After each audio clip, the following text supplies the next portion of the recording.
மலேசியாவில் சட்டவிரோதமாக தங்கியிருப்பவர்களை கண்டறியும் பணியை அந்நாட்டு அரசு தொடங்க இருக்கிறது. இதன் மூலம் சுமார் 5 லட்சம் பேரை நாட்டை விட்டு வெளியேற்ற அரசு திட்டமிட்டுள்ளது. சட்டவிரோதமாக தங்கியிருக்கும் அந்நிய நாட்டவர்களை வலைவீசி பிடிக்கும் தீவிர வேட்டையில் இறங்கியுள்ளது மலேசிய அரசு. பல்வேறு பாதுகாப்பு அமைப்புகளைச் சேர்ந்த 1,35,000 அதிகாரிகளை கொண்டு நடத்தப்படவுள்ள இந்த மாபெரும் தேடுதல் வேட்டை செப்டம்பர் 1ஆம் தேதி தொடங்கப்படவுள்ளது. மலேசியாவில் உள்ள சட்டவிரோத குடியேறிகளுக்கு அரசாங்கம் ஏற்கனவே கடந்த 2011ஆம் ஆண்டு ஒரு வாய்ப்பு வழங்கியது. சட்டவிரோத அந்நிய நாட்டு தொழிலாளர்களும் அவர்களை வேலைக்கு வைத்திருப்போரும் தங்களை முறையாக பதிவு செய்து கொள்வதற்கு வழங்கப்பட்ட வாய்ப்பின் மூலம் 13 லட்சம் பேர் பதிவு செய்தனர். ஏனையோர் போதுமான ஆவணங்களை சமர்ப்பிக்காததால் அவர்களுக்கு சட்டப்பூர்வ அனுமதி மறுக்கப்பட்டது.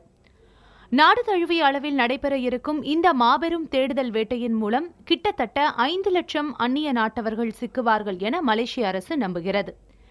இந்த அதிரடி நடவடிக்கைகள் மூலம் கண்டறியப்படுவோர் உடனடியாக தத்தம் நாடுகளுக்கு அனுப்பி வைக்கப்படுவார்கள். இவ்வாறு சட்டவிரோதமாக நாட்டில் தங்கியுள்ள அந்நிய நாட்டவர்களில் பெரும்பாலானோர் இந்தோனேஷியா, பங்களாதேஷ், மியான்மர், நேபாளம் மற்றும் பாகிஸ்தான் நாட்டை சேர்ந்தவர்களாவர். சட்டவிரோத அந்நிய தொழிலாளர்களுக்கு எதிரான இந்த தீவிர நடவடிக்கையின் ஒரு பகுதியாக அவர்களை நாட்டுக்குள் கொண்டு வந்து அடைக்கலம் கொடுக்கும் நிறுவன உரிமையாளர்கள் மீதும் கடும் நடவடிக்கை எடுக்கப்படும்.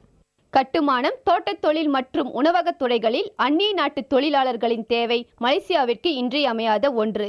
எனினும் சட்டத்திற்கு புறம்பான இவர்களின் வருகை கட்டுக்கடங்காமல் அதிகரித்து வருவதும் பெருகி வரும் குற்றச்செயல்களுக்கு இவர்களும் ஒரு காரணம் என்ற குற்றச்சாட்டுகள் எழுவதாலும் மலேசிய அரசாங்கம் இதனை ஒடுக்கும் நடவடிக்கையில் தீவிரமாக இறங்கியுள்ளது. புதிய தலைமுறை செய்திகளுக்காக வணக்கம் மலேசியா ஒத்துழைப்போடு கோலாலம்பூரிலிருந்து குஷாலினி.